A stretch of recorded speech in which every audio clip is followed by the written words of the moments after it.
School service commission নিয়ে রাজ্য সরকারের গালে বড়সড় থাপ্পড়। তার কারণ 7 দিনের মধ্যে যোগ্য অযোগ্যের বাছাই তালিকা। যদি দেখা যায় যে সেপ্টেম্বর মাসে যে পরীক্ষাটা নতুন করে হবে, একজনও অযোগ্য যদি বসে, আদালত দ্বিধাহীন ভাষায় জানিয়ে দিয়েছে রাজ্য সরকার কিন্তু তাড়াতাড়ি ছেড়ে কথা বলবে না। দেখুন, এই যে এক্সারসাইজ হচ্ছে, রাজ্য সরকার অযোগ্যদের বাঁচাবার জন্য যত রকম চালাকি করছে, এতে মার খাচ্ছেন যারা যোগ্য তারা।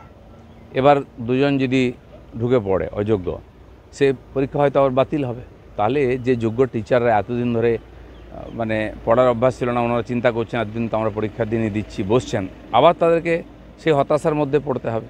এ সমস্ত দায়িত্ব হচ্ছে রাজ্য সরকারের। আর এই থাপ্পড় খাওয়াটা ওদের অভ্যাসে পরিণত হচ্ছে। কারণ কি, কোনো ন্যায় নীতি মানে না রাজ্য সরকার, কেবল রাজনৈতিক স্বার্থে আর পয়সা তোলার জন্য পার্টির লোকেদের খাওয়ার ব্যবস্থা করে দেওয়ার জন্য এই ধরনের সমস্ত অনৈতিক কাজ করে। মানুষ যখন প্রতিবাদ করে, ডান্ডা দিয়ে ঠান্ডা করা হয়, আর তারপরে লোককে বাধ্য হয়ে কোর্টে যেতে হয়, আর কোর্ট বারবার কান মুলে দেয়, থাপ্পড় মারে। এই ধরনের কোনো সরকার গণতান্ত্রিক রাষ্ট্রে কী করে চলতে পারে, এটা চিন্তার বিষয়। অতীন ঘোষ এবার সিবিআই স্ক্যানারে। আরজিকর দুর্নীতি মামলায় সিবিআই অতীন ঘোষের বাড়ি গিয়ে কাল 3 ঘন্টা জিজ্ঞাসাবাদ করেছে।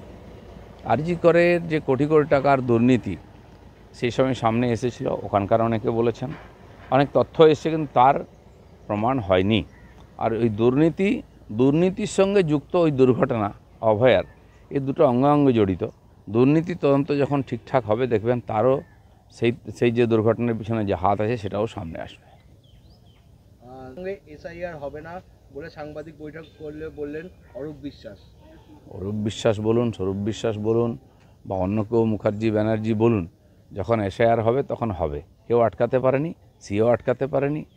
আর অন্যান্য যে কেন্দ্র সরকার যেটা মনে করেছে বা নির্বাচন কমিশন সেটা করিয়ে নিয়েছে। ভারতবর্ষের বাইরে নেই পশ্চিমবঙ্গ রাজ্যটা, এটা বাংলাদেশ নয়, ভারতবর্ষের সংবিধানের আন্ডারে আছে, এবং এখানে নির্বাচন কমিশনের পুরো ক্ষমতা আছে সিআইআর এসআইআর করার। বিধানভবনে বিজেপির হামলা